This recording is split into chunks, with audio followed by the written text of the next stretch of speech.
So, eto mga sangkay, pandaigdigang balita po tayo ngayon. May bago na pong leader ang bansang Iran.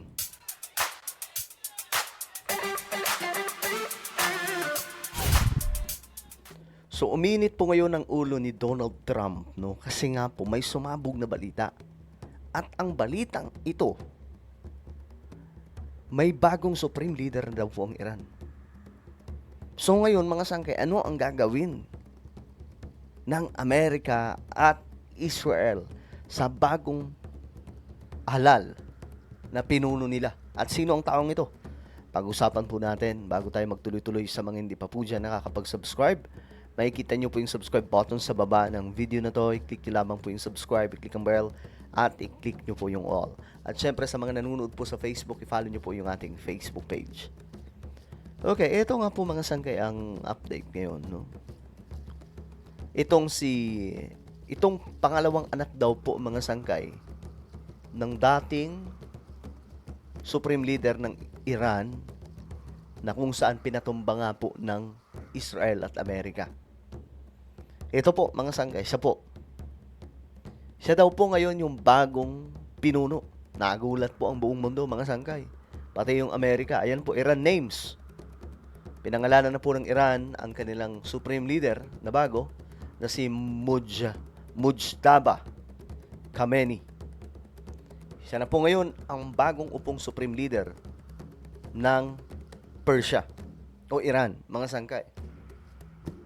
Ngayon, ito yung mga facts, mga sangkay. Itong si Mujtaba Khamenei ay isa pong anak ng nakaraang late supreme leader na si Ayatollah Ali Khamenei. Ngayon, mga sangkay, itong si Donald Trump, bad trip na nga po dito. At ayon po dito, mga sangkay, many important meetings and phone calls taking place today while I am at Trump National Doral in Miami. The poster read, additionally, I will be going to Speaker Mike Johnson. So kung ano-ano mga information, kung ano po ang kanyang gagawin. Ngayon mga sangkay, eto na. President Donald Trump on Monday told the New York Post that he's now near ordering boots on the ground in Iran to secure enriched uranium reportedly stored at Iran's Isfahan nuclear complex. So ngayon mga sangkay, magpapadala na daw po ng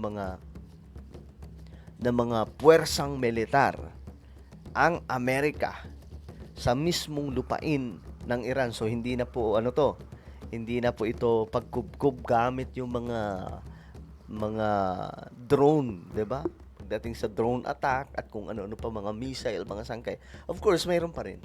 Pero magkakaroon daw po ngayon ng pag-atake ng malala sa mismong malaking bahagi ng Iran. At ito pa mga sangkay, actually pag-uusapan po natin ito sa mga next vlog natin. Marami pong mga Iranian, mga Persian, mga Persian people na kung saan wala na po sa Iran, umalis na po dahil nga po sa takot na baka may mangyari sa mga pamilya nila. Ngayon, sasama na po sa mga sundalo ng Amerika, makikipagdigma para sa kanilang kalayaan sa lupain ng Persia o Iran. So ngayon mga sangkay, ayon po dito,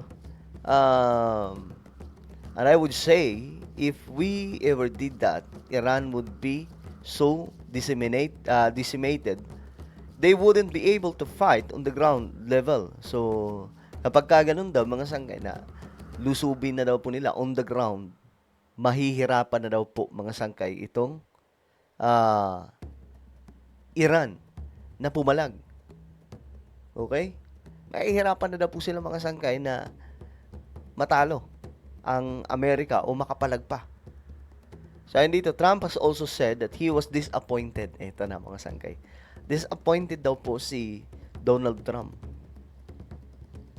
sa bagong supreme leader ng Persia o Iran, na ito po ay ang anak nga po ng kanilang pinatumba. The son of the late supreme leader Ayatollah Ali Khamenei, telling the outlet he is not happy that the younger Khamenei has succeeded his father. So ngayon, anong gagawin nila dyan? Well, ang nakikita ko dyan, mga sangkay, na gagawin ng Amerika at Israel ay ipatumba ang kung sino mang uupong supreme leader na kabahagi ng rehimen na masama, mga sangkay, doon po sa Persia. As for what Trump plans to do regarding Iran's new leader, he told the Post, not going to tell you, I'm not happy with him. So mga sangkay, hindi daw po siya masaya. No? Hindi daw po siya masaya. At ayon po dito, Trump had told ABC News on Sunday that whoever becomes Iran's new leader is not going to last long without approval from us. So kailangan dumaan daw po sa bansang Amerika kung sino ang uupong leader ng Iran. So, ganyan po ka-aggressive ngayon si Donald Trump. At ayon nga po sa kanya, mga sangkay, hindi daw po ito matatapos ng ganun-ganun na lang. Talagang iwa-wipe out nila lahat ng mga leader na uupo dyan, mga sangkay. So ngayon, ayon po sa report, magpapadala na mga malalakas na mga mandirigma, mga eksperto pagdating po sa pakikibagdigma, mga sangkay, sa kalupaan. Gagamit pa rin naman sila, mga sangkay, ng mga drone, gagamit pa rin sila ng syempre mga high-tech na gamit, pero magpapadala na po sila ng mga sundalo on the ground na siyang titingin, mga sangkay, o na siyang mag-ookupa, mga sangkay, sa mga malalaking bahagi ng Iran. Ngayon, sino nga ba itong taong to, mga sangkay?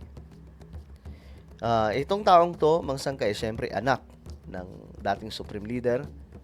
Unlike his father, sabi dito, the 56 years old na pala ito, has largely kept a low profile. He has never held government office nor given public speeches or interviews, and only a limited number of photos and videos of him have ever been published.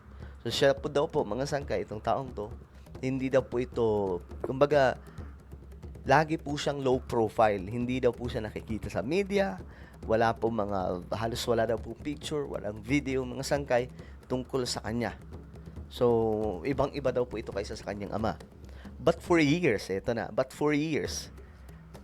there have been rumors that he held considerable influence behind the scenes in Iran. May napanood din po ako, mga sangkay, na balita tungkol dito, na itong taong to ang may malaking parte sa mga desisyon ng kanyang ama. Tago lang, mga sangkay, hindi nagpapakita, wala pong, kumbaga nasa ano lang siya. Siya yung anino ng kanyang ama. Or siya po yung utak ng kanyang ama, mga sangkay. US diplomat cables which were published in the late 2000s described him as the power behind the robes, who was widely regarded as a capable and forceful figure within the regime, according to the news agency AP.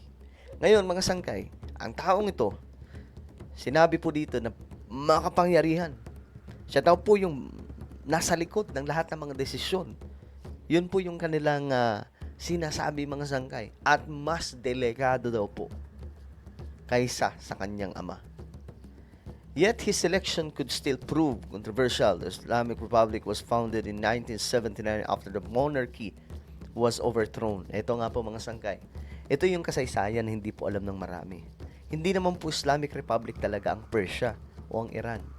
Sila po ay monarchy before. Meron po silang king, meron po silang queen, mga sangkay. Kaya nga lang, nung pumasok po, mga sangkay, ang namuno ngayon, nagkaroon po ng pagbabago ng sistema, no? Nagkaroon po ng Islamic Republic. At ito po yung gustong gawin ngayon ni Donald Trump, no? O 1979, sabi dito, the Islamic Republic was founded in 1979 after the monarchy was overthrown, and its ideology is based on the principle that the supreme leader should be chosen for his religious standing and proven leadership, not through mga sanggay. Kailangan daw po yung susunod na mamumuno ay base sa kanyang prinsipyo, ideolohiya, at base sa kanyang prinsipyo, dapat siya daw po ay isang religious standing. Ibig sabihin, mahal na mahal niya ang pagiging Islam, radical siya. At kung ano ang ginawa ng kanyang tatay, ganun din. So nakakalungkot ang nangyari talaga sa Persia, no?